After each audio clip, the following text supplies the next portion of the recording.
CA का जो exam होता है ना, भारत में one of the toughest exam है, जो शुरुआत में आपने भी जिक्र किया था। हाँ, यूपीएससी टफेस्ट के क्या है लेवल के। देखिए, मेरा पर्सनल ये मानना है कि intelligence doesn't matter in CA. तशरीफ टिका के कितनी देर आप बैठ सकते हो, बस वही सीए है। हाँ, तशरीफ टिका के बैठ लिए तो काम तो हो ही जाएगा। हाँ, आदमी बैठ ही तो नहीं पाता। हाँ, इंटेलिजेंस से हमको, इंटेलिजेंस है सेकेंडरी। तो मैं ये पूछ रहा था कि एग्जाम इतना टफ होने के बावजूद भी हजारों लाखों की तादाद में सीए की तैयारी करते हैं बच्चे। बिल्कुल करते हैं। क्यों तैयारी करते हैं? अब जैसे मैं यूपीएससी की बात करूं तो वहां पर एक पावर का है, भैया बन जाएंगे तो पावर मिलेगा, और सम टाइम थोड़ा अलग तरीके से जाएगा तो पैसा भी मिल जाएगा। यहाँ पर क्या अट्रैक्ट करता है स्टूडेंट को? क्यों सीए बनने के लिए लोग पागल रहते हैं? सागर में मैं आपसे एक क्वेश्चन पूछता हूँ, जवाब दीजिए। कोई गरीब सीए देखा आपने कभी? नहीं। स्ट्रगलिंग सीए देखा आपने कभी? नहीं। बेरोजगार सीए देखा आपने कभी? नहीं, सीए बन गया तो कैसे बेरोजगार होगा? हाँ, तो मुझे बताइए ना। हाँ। कोई अनस्टेबल सीए देखा आपने कि इसका कैरियर बड़ा अनस्टेबल है? सभी कमा रहे, तो लोगों को भी तो दिखता है ना। नहीं, कमाते तो बहुत सारे लोग हैं। हाँ। लेकिन उनकी कमाई क्या ऐसी होती है कि आदमी दिन रात कई सालों तक लगा रहे? सर देखिए, 2-3 चीजें हैं सीए के अंदर। कमाई अपनी जगह है, लेकिन मेरे नाम के आगे अगर ये 2 वर्ड लगे ना सीए, तो उसका एक सोसाइटी में स्टेटस भी अलग है। और स्टेटस प्लस मनी का जो ये ब्लेंड है, ये आपको हर कहीं नहीं मिलेगा। मतलब आज मैं आपके सामने बैठा हूँ, अगर मेरे नाम के आगे सीए नहीं लगा होता तो भी मैं यही बातें कर रहा होता। लेकिन मेरे नाम के आगे सीए लगा है, तो सुनने वालों को भी वेटेज मिलेगा, और आप भी मुझे बुलाएंगे कि यार तुम्हारे नाम के आगे सीए लगा है तो तुम कुछ तो होंगे। तो ये जो मैं एंजॉय कर रहा हूँ, इस एंजॉयमेंट के लिए ही बंदा सीए करता है। और मैं आपको बताऊं, जो सीए नहीं कर पाते ना, वो पूरी जिंदगी अपने आप को सीए से बेटर साबित करके ही बताते हैं कि हम सीए से ज्यादा कमा रहे हैं। भाई, अगर आप ज्यादा कमा रहे हो तो बता क्यों रहे हो? क्योंकि आपके अंदर कहीं ना कहीं टीस है कि मेरे को वो स्टेटस नहीं मिला सोसाइटी में। तो जो स्टेटस है ना सीए का, सेकंड टू नन। सोसाइटी में आप खड़े हो जाओ। एक नंबर में आपसे जानना चाहूंगा कि मिनिमम एक सीए की कमाई इतने से शुरू होती है, और मैक्सिमम एक सीए की कमाई इतनी हो सकती है एथिकली? मैक्सिमम एथिकली तो मैं बता भी नहीं सकता। और आप सोच भी नहीं सकते ऐसा। हाँ, राकेश झुनझुनवाला साहब की कितनी थी वो आप बता दो। लेकिन वो सीए प्रैक्टिस करके नहीं हुई ना। सीए प्रैक्टिस करके नहीं हुए। हाँ। सीए तो थे। हाँ, है ना। सीए प्रैक्टिस से कितना बन सकता है? 1000 करोड़ का पब्लिक इशू मैं लेके आऊंगा आपके लिए। चलो सागर भाई, मैं आपके लिए पब्लिक इशू लेके आता हूँ 1000 करोड़ का। ठीक है। बहुत छोटा सा है 1000 करोड़ का पब्लिक इशू। क्या फीस दोगे आप मेरे को? अब बता दी आपने कमाई। अब आप बता दो, आप मुझे क्या फीस दोगे? 1 लाख? मैं बोलूंगा रहने दो सागर भाई, 1000 करोड़ लेके आ रहा हूँ आपके लिए, आप मुझे 1 लाख फीस दोगे? आप बोलोगे 10 लाख, बोलूंगा सागर भाई रहने दो यार। कम से कम 1% तो होना चाहिए। मैं 1 क्यों लूंगा यार? मैं 1 क्यों लूंगा? मैं बोलूंगा मैं ओवर सब्सक्राइब, मतलब होना चाहिए आपका तो, और आपका तो ओवर सब्सक्राइब होने वाला है। रिफंड करेंगे 10%। नहीं, 10% तो कोई नहीं देगा। बट हाँ, मैं अभी इसको डिस्क्लोज नहीं करना चाहूंगा। पर आप समझ लीजिए फिर, मतलब कमाई का कोई एंड नहीं। ये सुनना चाह रहा था। आपको मॉल बनाना है ना? आपको फाइनेंस करवाना है ना? 3000 करोड़ का मॉल बनाओगे ग्रेटर नोएडा में? ये क्या मतलब हुआ है मॉल बनाना? 3000 मॉल? अच्छा, मॉल। ओके। शॉपिंग मॉल बनाना है। कितने का? आप ग्रेटर नोएडा में एक मॉल बनाना है। यही बिल्डिंग जिसमें अपन बैठे हैं, कितने की होगी? आइडिया नहीं है। 1000 करोड़? 1000 करोड़ की तो होगी। 1000 करोड़ जेब से तो नहीं लगाए होंगे? नहीं, फाइनेंस कराया होगा। फाइनेंस कराया होगा। 600 करोड़ का तो फाइनेंस होगा। ठीक है। 600 करोड़ के फाइनेंस की फीस में क्या लूंगा? 6000, 60,000, 6 लाख। क्या सोच रहे हो आप? चार्टर्ड अकाउंटेंट है सर हम, और देश में सिर्फ 4.5 लाख ही हैं। इसीलिए। अच्छा। अच्छा, अब मुझे एक बात बताओ आप कि थोड़ा सा मैं सीए के बारे में पूछता हूँ, फिर मैं आऊँगा आपसे फाइनेंशियल लिटरेसी, क्योंकि आप पढ़ा भी रहे हो इन दिनों। नहीं, इन दोनों में जो कर रहा हूँ वो मैं आखिरी में बताऊंगा आपको। अच्छा ठीक है। एक सीए का जो थॉट पैटर्न होता है ना, प्रॉफिट निकालने वाला, टैक्स बचाने वाला, हमेशा नंबर्स में खेलने वाला, नंबर्स में घिरे रहने वाला, फ्रस्ट्रेट नहीं कर देता ये, मतलब इरिटेट नहीं करता? हमेशा आप नंबर्स नंबर्स नंबर्स, दिन रात नंबर में लगे पड़े हो, थकता नहीं है आदमी? फौजी को पूछा आपने कभी कि वो वहां सीमा पे खड़ा रहता है तो थकता नहीं है? पूछो ना आप सेना फौजी से, पूछो ना आप कि वहां आप खड़े रहते हो तो आप थकते नहीं हो? डॉक्टर से पूछो ना, आप ऑपरेशन थिएटर में आप 8 घंटे ऑपरेशन कर रहे हो, आप थकते नहीं हो?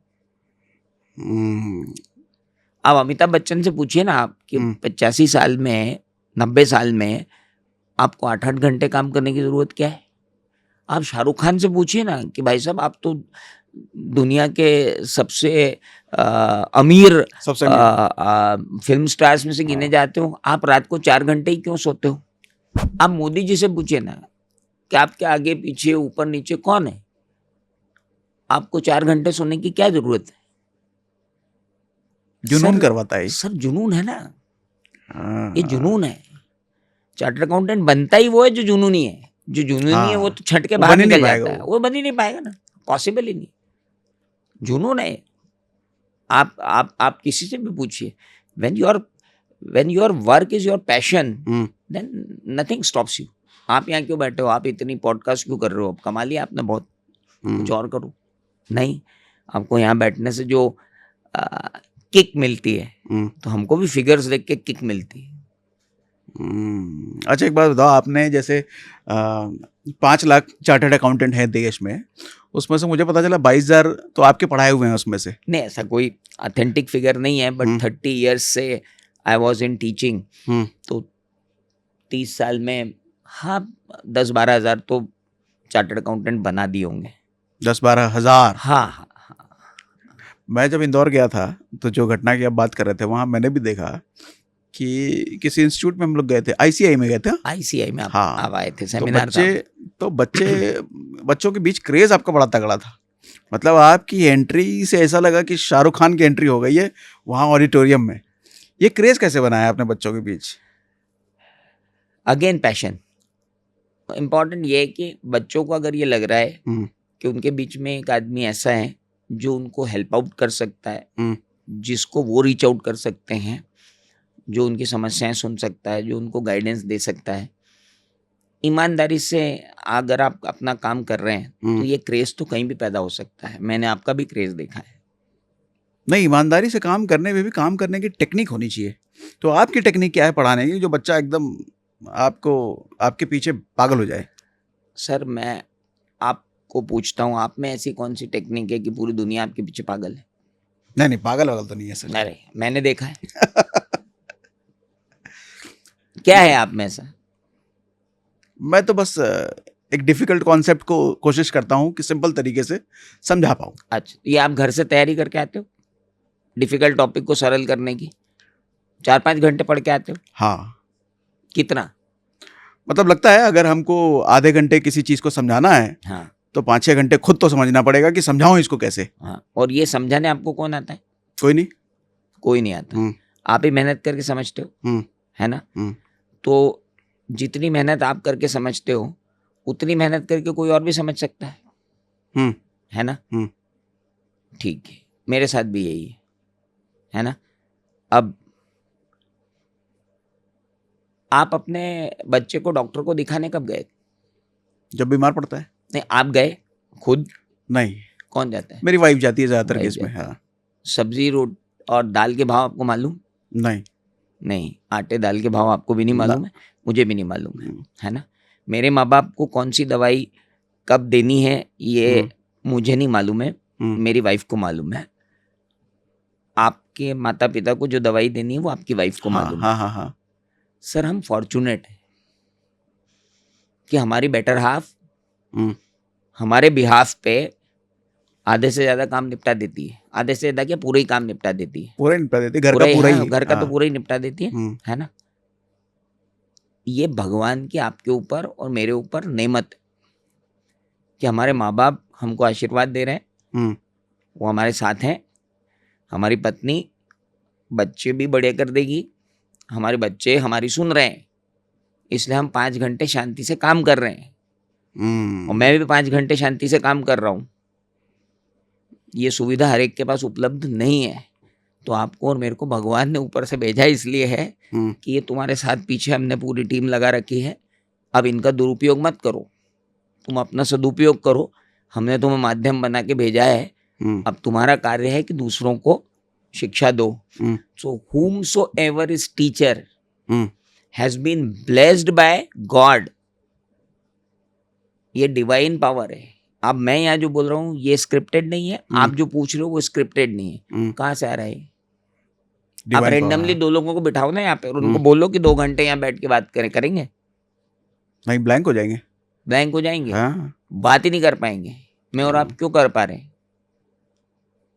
ऊपर वाला है सर। हर ऊपर वाले ने हर व्यक्ति का रोल तय करके भेजा है। अब आप उस रोल को यूज करते हो कि मिसयूज करते हो वो आपके ऊपर है। आप यूज कर रहे हो, मैं यूज कर रहा हूँ, वी आर एंजॉइंग। ट्रू, ये तो मैं मानता हूँ कि मैं जैसे मोबाइल में जब तक नेटवर्क होता है आप मोबाइल से बात कर पाते हो। हाँ। उसमें इंटरनेट वगैरह सब चल पा रहा होता है। जिस टाइम पे मोबाइल का नेटवर्क कटा, मोबाइल सुनने पड़ जाएगा, इंटरनेट चलेगा नहीं, आप बात नहीं कर पाओगे, मैसेज नहीं आएगा, कुछ नहीं होगा। हम भी वैसे ही। तो हम भी जो भी एक्शन ले पा रहे हैं, जो भी काम कर पा रहे हैं, वी आर कनेक्टेड। एक नेटवर्क के जरिए हम सीधा ऊपर से कनेक्टेड हैं। गॉड ने सिलेक्ट करके भेजा है। हर आदमी टीचर नहीं है। हाँ, हर आदमी की पॉडकास्ट 1 घंटे तक नहीं सुनता है। ये लोग जो आपको और मेरे को 1-1.5 घंटे तक सुन रहे हैं, ये क्यों सुन रहे हैं? थैंक गॉड, वो भगवान की मर्जी है। नहीं तो मेरे से और आपसे ज्यादा इंटेलिजेंट, मुझसे और आपसे ज्यादा मेहनती लोग इस दुनिया में भरे पड़े।